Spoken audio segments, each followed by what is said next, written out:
Hey there, YouTubers.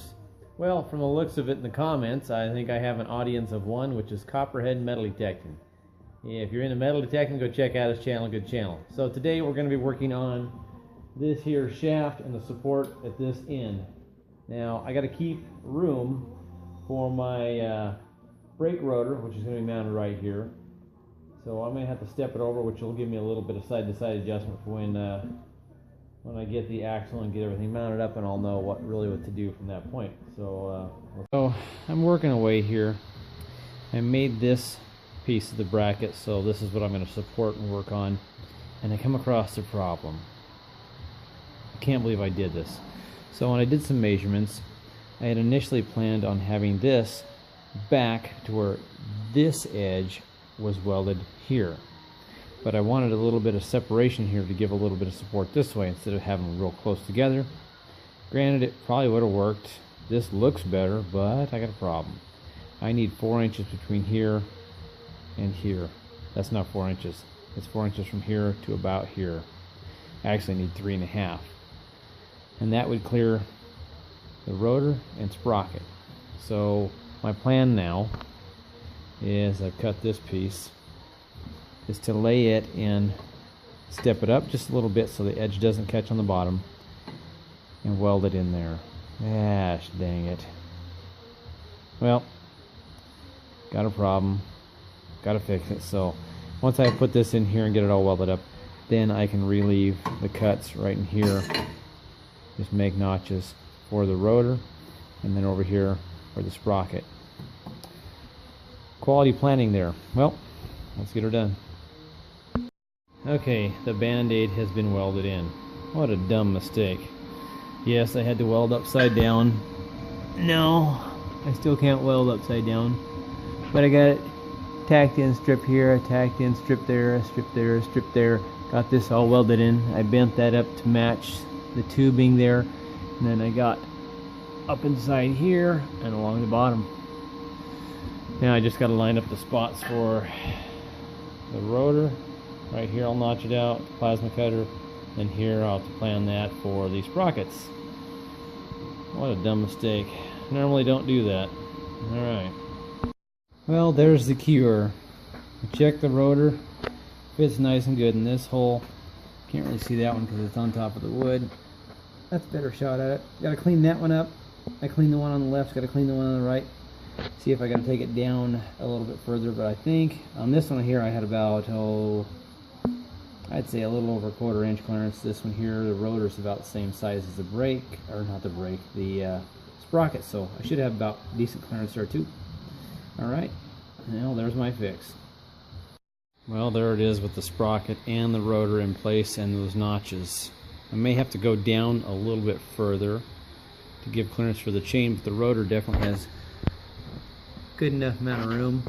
Now, it's not the right axle, so the sprocket's sitting a little bit lower, but I'm going to clearance that a little bit for some chain room.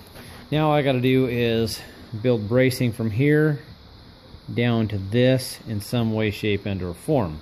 Don't really want to use that rectangular metal that I've been using. I'm trying to use round stock, so I'm thinking those bends right there on the piece of the motorcycle frame. Now I already cut these pieces out, and that's what's laying in here.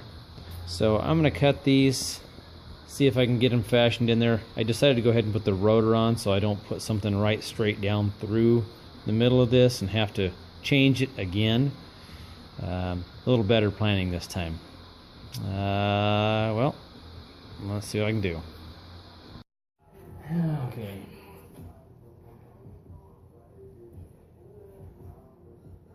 Nope. I don't know. That one might work. Come off here, come up to there. I don't have to get to these nuts because I welded them in there. I kind of like to use this curve here.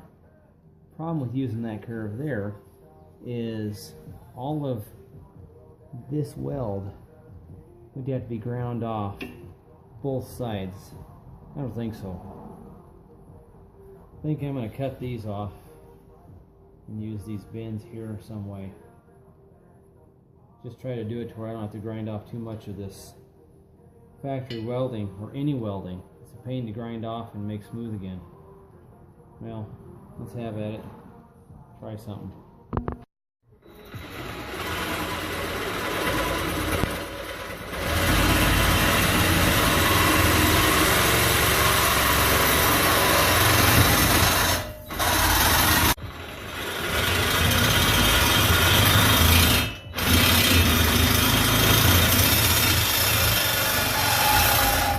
Something sort of like that.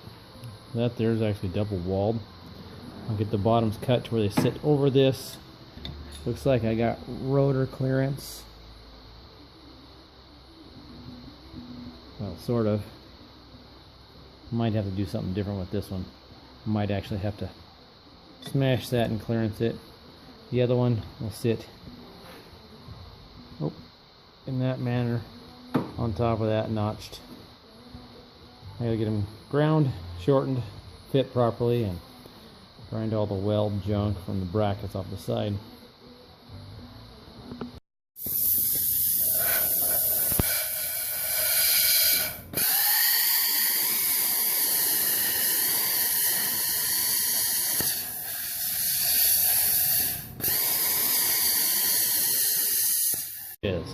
I actually ended up having to remove the other tab on this side because it sits on top of right there, and there's no area for it to go around.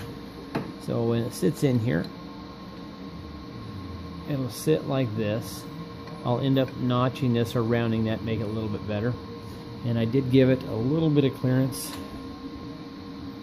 for, there we go, got plenty of clearance. Just took the hammer to it and tapped it in and gave a little indentation. Let me get it tacked in place and we'll go from there. Okay, got it welded in there. Jack shaft is sitting on there well. All I got to do is build the other one for right here, and I may add something either from here to here or diagonal. Haven't decided yet. I may actually do an X in there. Give it a whole lot of strength. But for today, I'm done, so I'll pick it up tomorrow. See you then.